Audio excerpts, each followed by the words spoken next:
Great Britain, 1990s. A terrible threat hangs over the kingdom. It hasn't come from elsewhere. It is already in action in a parallel universe, that of the wizards. A powerful black wizard, he who must not be named for fear of dire consequences, is plotting to rule the world and subject it to a reign of terror.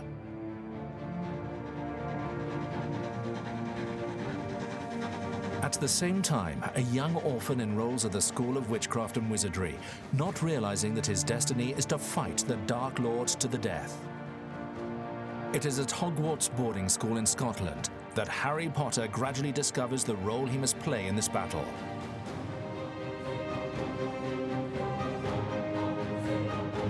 Helped by his friends Ron and Hermione, the young wizard must confront the army of darkness, made up of Death Eaters and Dementors from the terrifying island prison of Azkaban.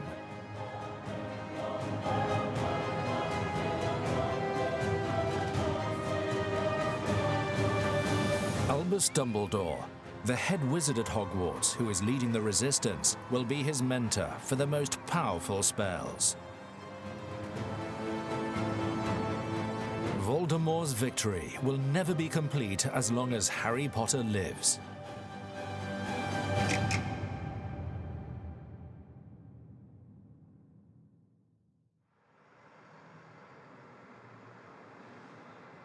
The real story of Harry Potter begins in Edinburgh.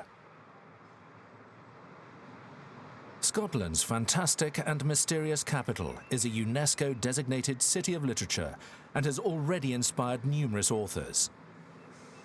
The start of 1994, J.K. Rowling, who was unknown to the general public at the time, was a regular visitor to a tea room in the Old Town. This was where she wrote the first volume of this fantasy saga, which was to become a worldwide phenomenon of children's literature and cinema.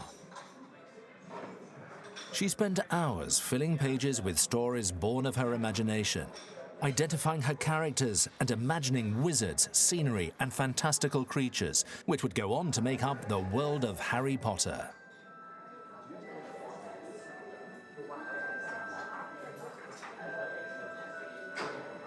For her fans from around the world, this cafe is the starting point for a pilgrimage through this fantasy series.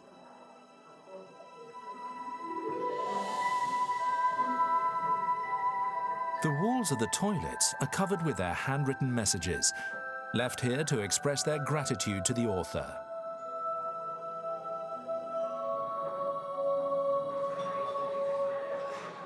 From the cafe window, the writer could cast her eyes over Castle Rock, which towers above the Old Town, medieval in its origins. The old centre of Edinburgh is a maze of alleys and dark courtyards. Its dramatic architecture reflects its troubled past. The Old Town is the ideal setting for a fantasy novel. They would go out into the streets of Edinburgh. They would look for prostitutes, homeless, travellers, anyone they didn't think people would notice if they went missing. They would get them blind drunk before very kindly offering them a bed in their house for the night. Upon getting them back to their house, Burke would sit on their stomach and Hare would shove his fingers down their throat, forcing them to throw up before choking to death on their own sick. The reason they use this method is... Edinburgh abounds in sordid stories, bloody anecdotes and mysterious legends, each one more real than the last. The author of Harry Potter enjoyed wandering here in the old graveyard of Greyfriars Church, the most famous graveyard in the whole of Scotland. It was here, with its very special atmosphere, where J.K. Rowling took the name Tom Riddle, who soon became known as Lord Voldemort. Earlier I was telling you about the Covenanters, the religious reformers of the 17th century who were persecuted for their views. After they were defeated in battle, some of the very zealous Covenanters were defeated in 1679. 1,200 of them were brought to Edinburgh as prisoners. Now, there were too many to keep them in the castle, so they were actually held in a temporary prison that was set up in a field to the south of Greyfriars. Essentially, it was a concentration camp. And hundreds of them went on to die. They were sentenced to death by a man called George Mackenzie. known as Bloody Mackenzie because of his zeal for As night falls, mysterious silhouettes dance around this graveyard, and costume storytellers recount sinister tales which still resonate in the Scottish capital.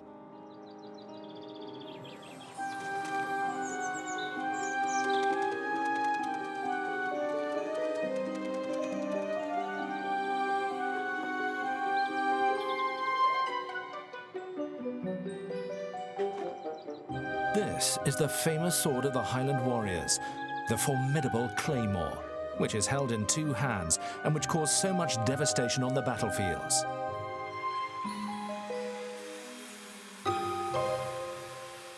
In a small workshop in Edinburgh, a fencing master reproduces faithful replicas of swords used by legendary Scottish figures, such as Robert the Bruce, crowned King of Scotland in 1306, or Rob Roy MacGregor, a famous outlaw and popular hero from the start of the 18th century.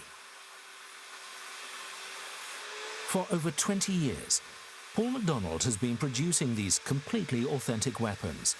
The swords that come out of his workshop are not toys or decorative objects to be hung on the wall.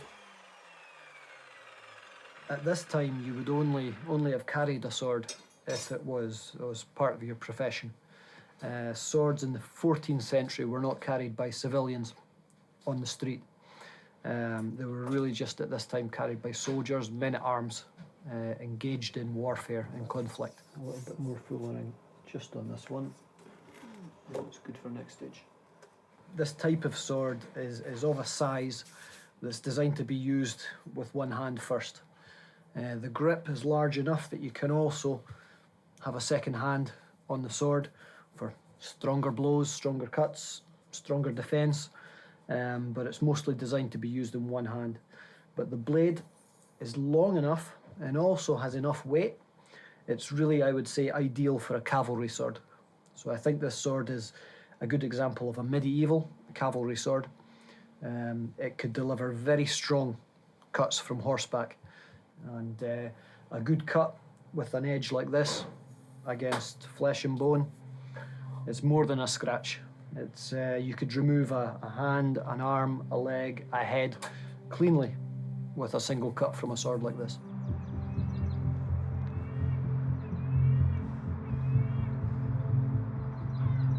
I think I've always been creative. I've always liked making things and doing things with my hands since I was young.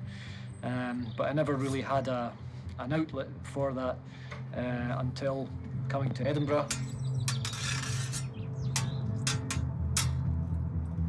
Double round. Defend yourself from a sword is either done by the art of not being there, moving quickly enough. You can defend very strongly against strong cuts very easily. Angle the blade slightly more. Up. Oh, yes. Measure again. On the hills overlooking Edinburgh, Paul MacDonald practices the art of fencing. Over the centuries, the Scottish capital has seen many a warrior cross swords, and in her saga, J.K. Rowling makes the sword the weapon of choice for eliminating evil forces.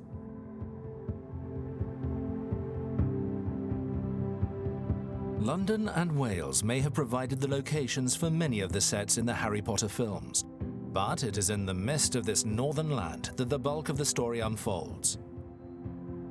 It was this dramatic light, these rugged mountains, and these steep-sided valleys that J.K. Rowling had in mind when she set the scene of the fatal confrontation between Harry Potter and Voldemort.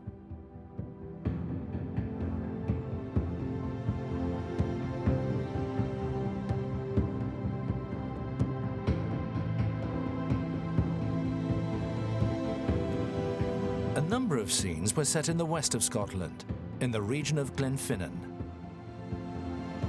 This is where the famous Hogwarts Express ran, the steam train which took Harry Potter to his school of witchcraft and wizardry.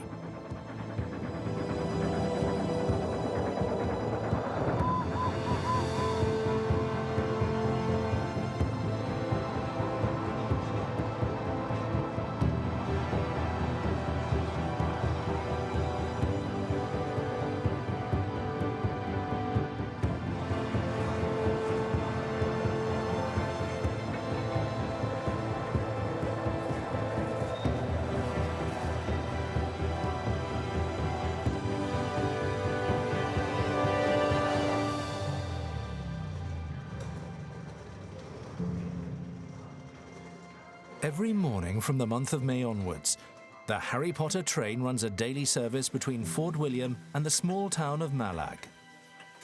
When does it cross the viaduct to Glenfinnan? If you're there and set up for about 11:15, we should be there just after that. Okay.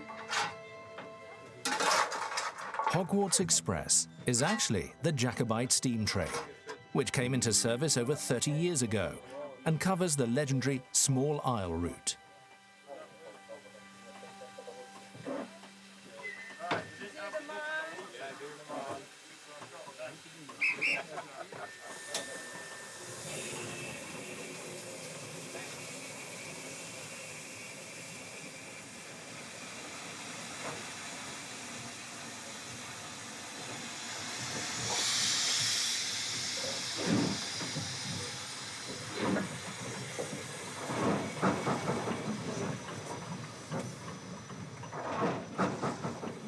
Well, good morning, ladies and gentlemen. My name is Florence, and I'm your guard today. West Coast Railway Company would like to welcome you on board this 10:15 steam service to Malag, arriving in Malag at 12:20. A decade or so on from the film's release, the fame that this little train acquired in the cinema shows no sign of abating. Wizards, young and old, come here to fulfill a dream.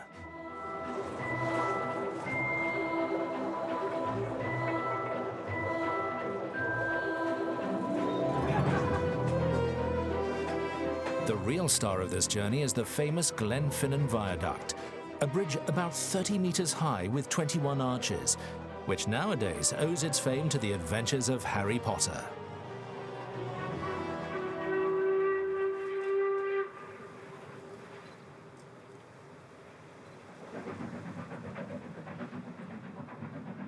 But there is more to Glenfinnan than this architectural masterpiece.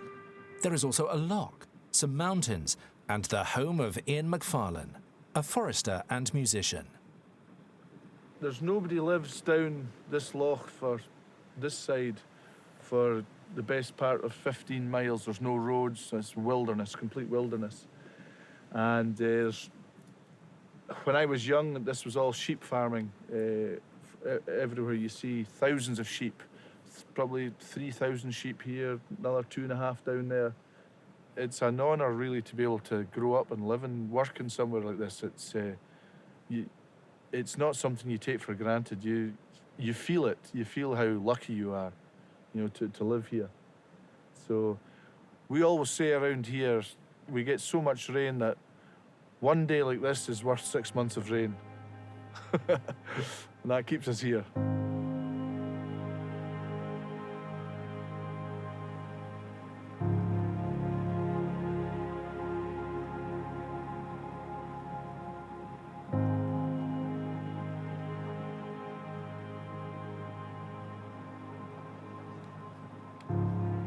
Uphill from the now famous viaduct, Alistair Gibson is the steward of the vast Glenfinnan estate, which comprises a series of forests and hills extending over more than 4,000 hectares.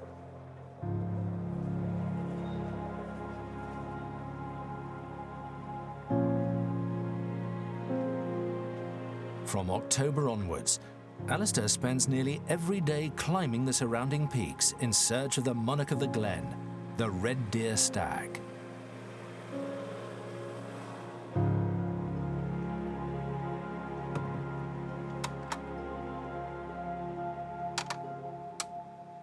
My job as stalker is to control the population. We have lost the natural predators, the bears, the wolves, the lynxes. We cull about 100 deer a year on Glenfinnan Estate, of which 25 are stags, 60 odd are hinds, and we have to take followers as well, calves that are late born, poor, won't live through the winter.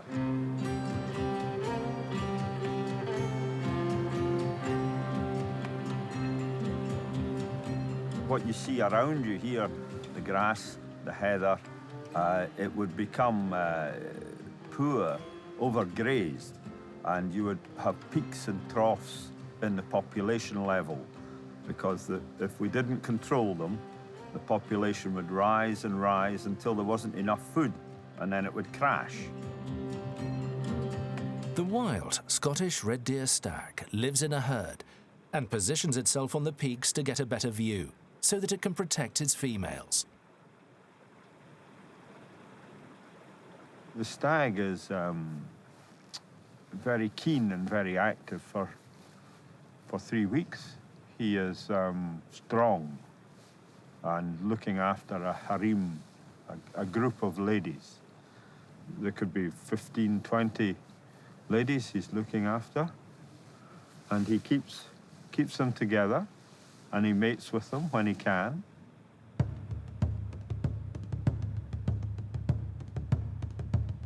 The technique could be have the wind in your face so as they're not smelling you. They're very sensitive to that. Stealth, quietly. They're very sensitive. They can hear you loading the rifle. We load the rifle 200-300 meters away, crawl into 100 meters, slide the barrel through the grass, and approach that way. That's, their eyesight is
Downhill from the viaduct, Ian McFarlane likes to go out on his boat on Loch Shiel, a freshwater lake 25 kilometres long, surrounded by mountains, peat bogs and ancient pastures. Going back in history, it's probably not the remote bare hills that you see now. It was worked by all the people living up and down the loch side, hundreds of people. They would have all been carving a life out of this tough terrain, planting crops and tending their cattle and maybe a few sheep and some goats. The traffic on the loch would have been quite busy because everyone travelled by boat.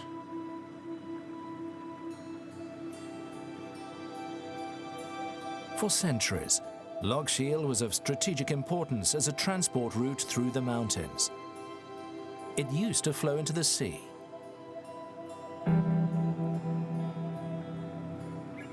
This vast loch features in all the films in the Harry Potter series. It is here that part of the second task of the Tri-Wizard tournament was filmed.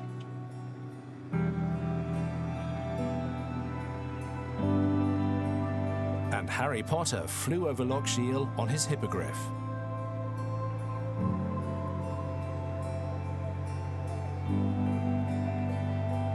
Halfway across, on the biggest island on the lake, lie the ruins of a very old chapel, which would have been the dwelling place of a saint.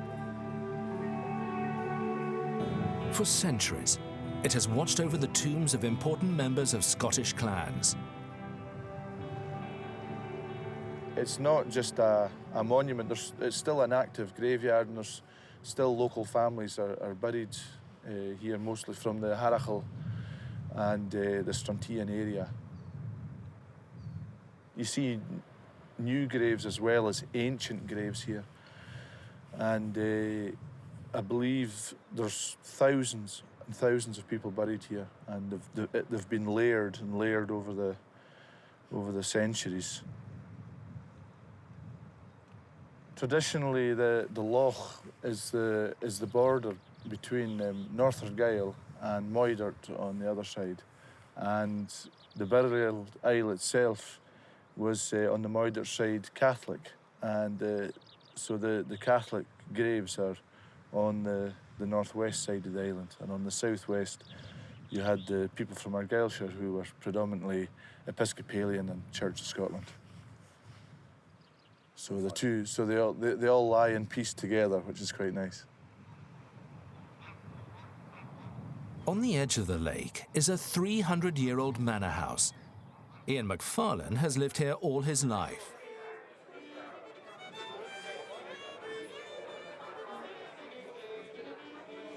My mother and father ran a hotel, and my father's a bagpiper and fiddle player.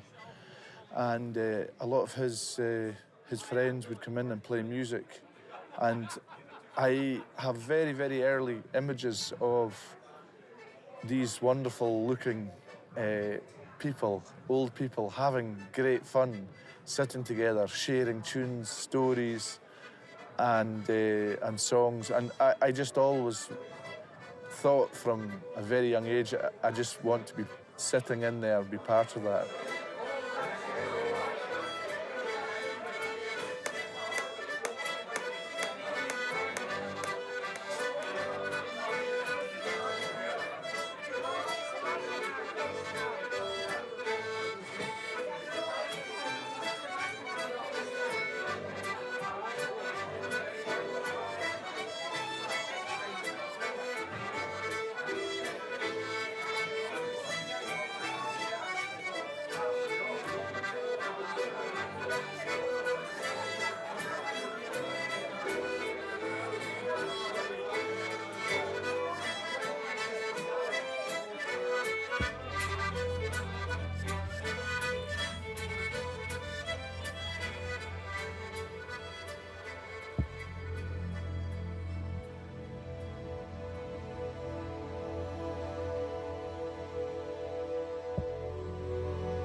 The manor house at Glenfinnan is famous in Scottish history. This is where, on the banks of Loch Shiel, the Prince Regent Charles Edward Stuart landed, rallying hundreds of Highlanders to his cause.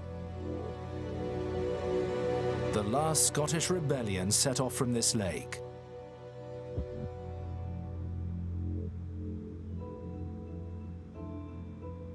In the Harry Potter series, this lake was also the setting for Hogwarts, the famous school of witchcraft and wizardry.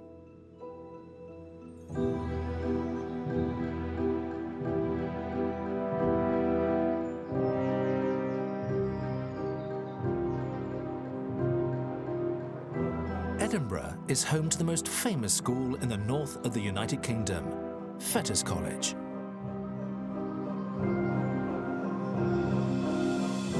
Founded in 1870, Fettes College was originally a boarding school for orphans and poor children. Today, the Gothic-style castle, inspired by the chateaux on the Loire, welcomes young pupils from the world over. 800 pupils attend the school from primary level to the end of secondary level. This is where ex-Prime Minister Tony Blair went to school. Hogwarts Castle would not exist had it not come from the imagination of the author of Harry Potter. But J.K. Rowling was partly inspired by this famous boarding school when she set the scene for her school of witchcraft and wizardry.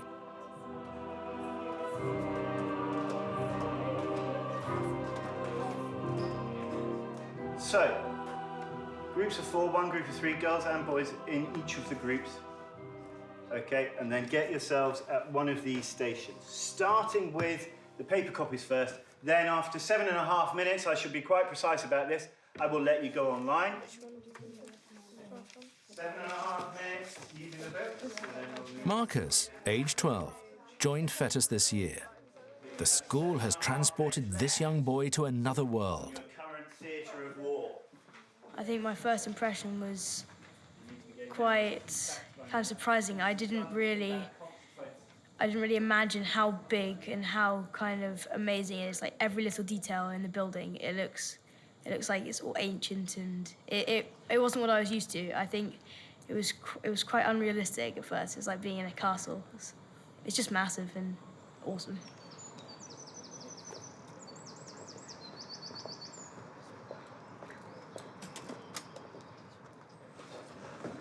Okay, Marcel, you can start doing a few notes.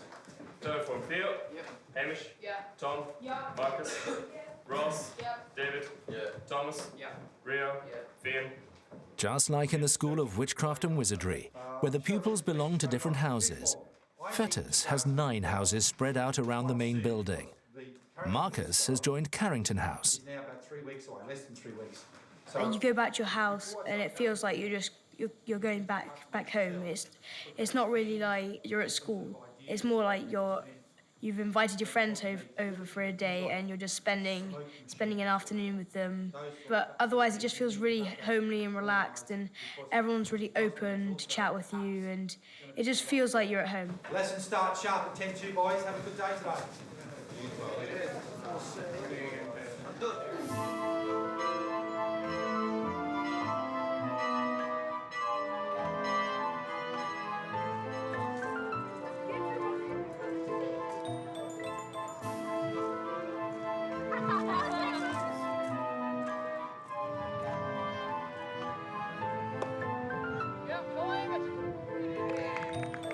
Ancient Greek, Modern Greek, Latin, Mandarin, physics, biology, visual arts and sports.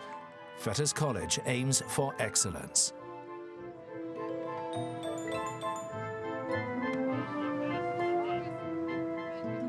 Being a Fettesian's great, even in other places. So yeah, I definitely feel proud.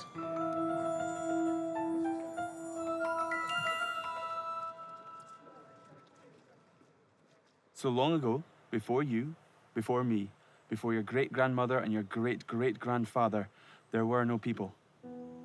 There were only animals, there were only trees. And on the winter of these years, there was a small robin. Now, he was blown from his flight to the ground and injured his wing. A robin cannot fly on an injured wing. So he approached a local group of trees for shelter, for food, only until the spring months came again. "Oh, oak, please, can you give me shelter? Please, can you give me food? Just until I'm better to fly away." However, the oak was slumbering in these winter months and could not answer.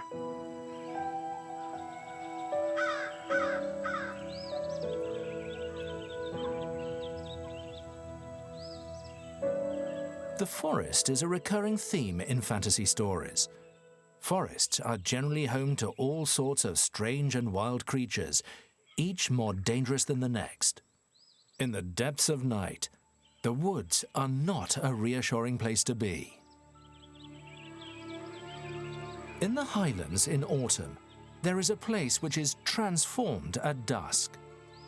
The enchanted Fuscally Forest offers an illuminated nocturnal stroll like you've never seen before.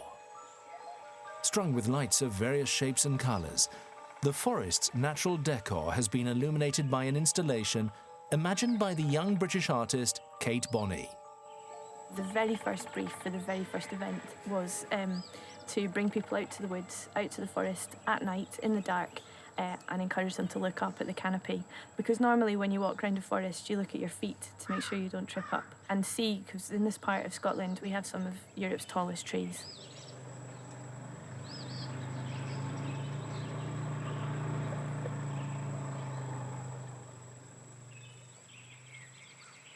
Created about 15 years ago, this sound and light installation set over 66 hectares of forest has acquired a big reputation. All the income generated goes to charity.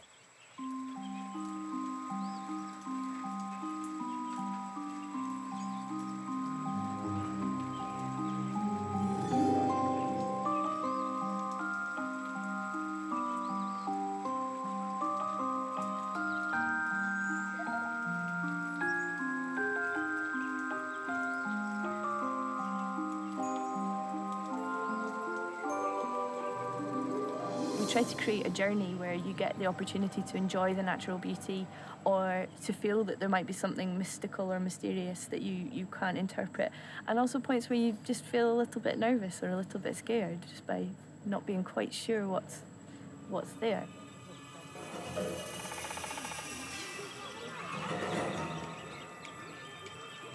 In the autumn for a month, the enchanted Fascally Forest receives more than 55,000 visitors of all ages from countries all over the world.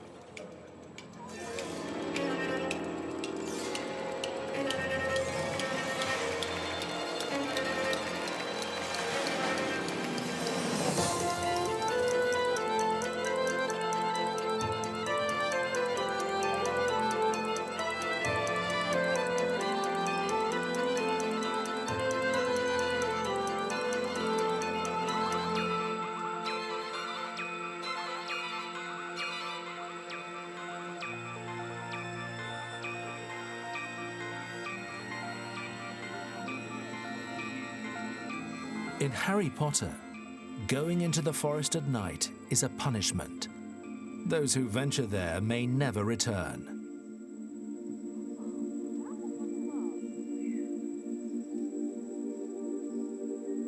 And the robin was able to fly away. The creator had been watching this, had received all these words from animals of the kindness of the pine, and approached the trees.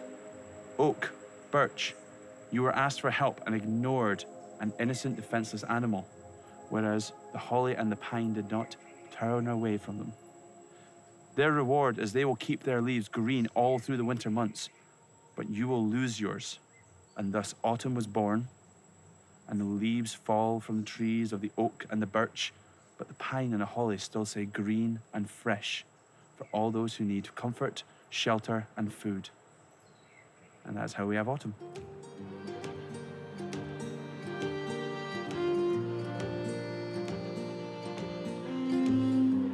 In the series of films about the young wizard, there is one recurring, easily identifiable setting, Loch Elt, with its little wooded island situated at the tip of the lake.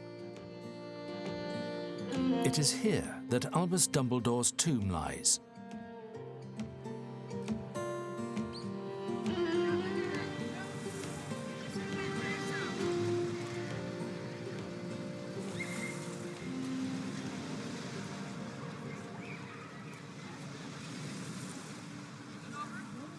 On the east coast of Scotland, opposite the small seaside town of North Berwick, lies the uninhabited island of Bass Rock.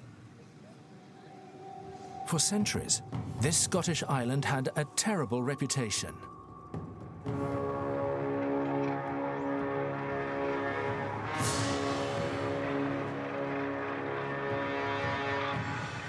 Like Azkaban, the prison for wizards which J.K. Rowling also situates in the North Sea, Bass Rock was a formidable prison. In the 15th century, King James I of Scotland consigned his political opponents to a life sentence there. Bass Rock is home to the largest colony of gannets, or in Latin, Morus bassinus, in the world, hence its name. Its surface has been whitened by the feces of the 200,000-odd birds who live there. For over 40 years, one woman, Maggie, has been coming to observe them regularly. Just last year, we became the largest northern gannetry in the world, and this is fabulous. How cool is this? Over 75,000 breeding pairs. It's an island, as I say, of research now and study, very important. But what's so wonderful is we're not wild and remote.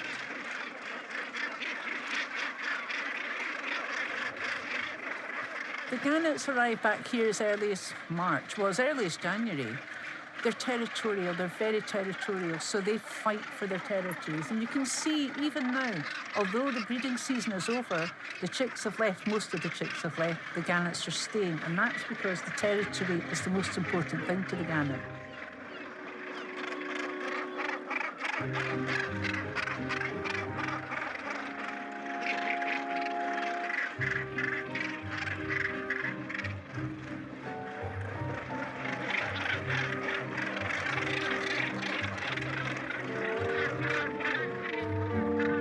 where really the young chick straight off starts to yip yip and tap the bill of the adult. It's like, I'm here, give me my dinner. But the adults will do their bonding, and usually the one that's about to leave points its bill to the sky, and it's to say to its partner, okay, I'm off now, you stay, you're in charge. But the young bird will have had a feed, as we saw. And it's not delicate. The young bird, the head goes straight into the bill of the adult, and the adult regurgitates the fish.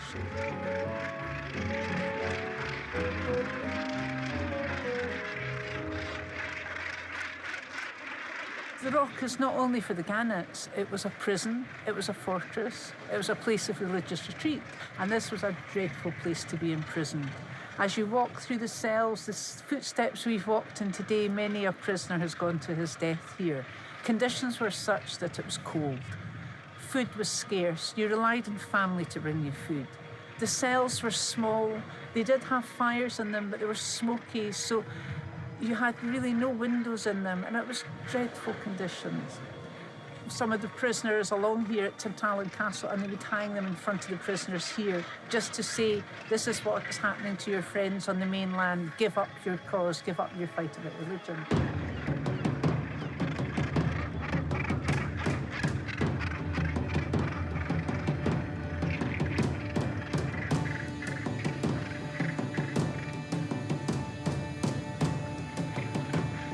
The equivalent of Alcatraz for the wizards of Harry Potter may have been inspired by this place, from which there was no escape other than by death or insanity. The prison fortress was partly destroyed in the 19th century, and all that remains is this unique site, which has become a sanctuary for thousands of birds.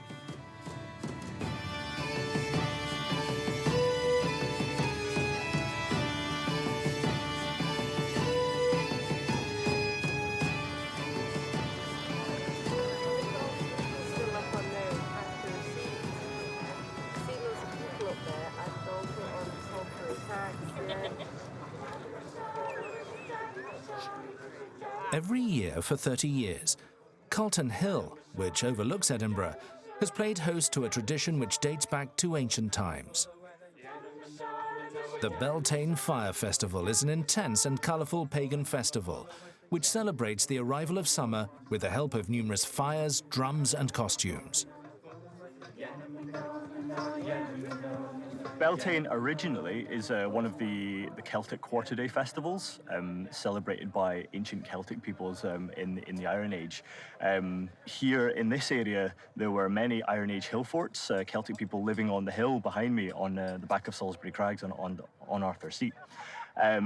In modern times, in 1988, a group of people who were involved in kind of site-specific performance and what have you, decided that they would resurrect this ancient festival.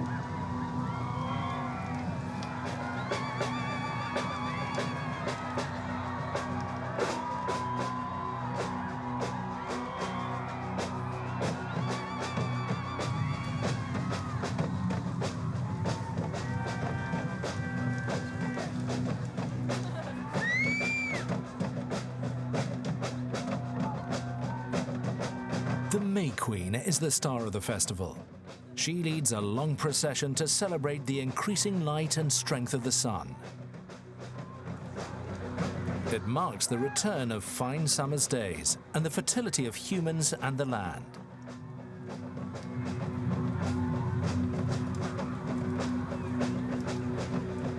The Green Man, winter's ambassador, is resigned to his fate of dying in order to be reborn anew.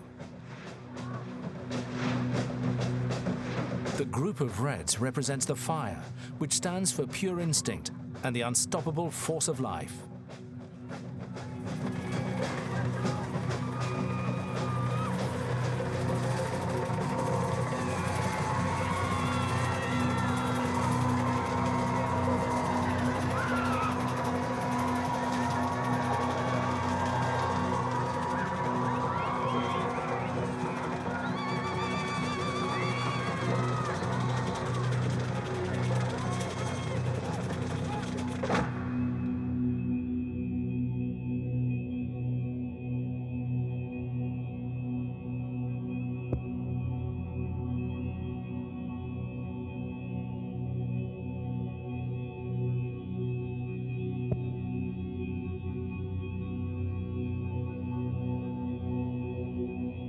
In ancient communities, fire was an essential element of life.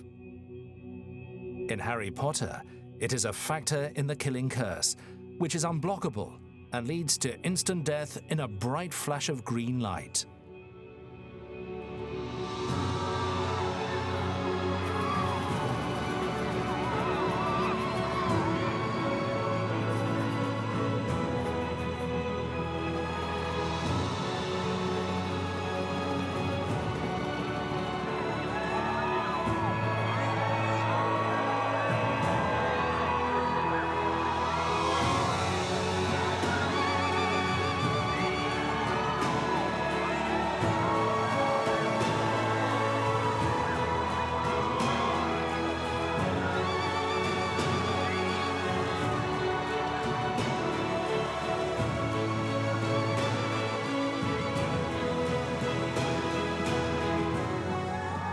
With 300 volunteers and over 10,000 spectators, the Beltane Fire Festival is one of a kind.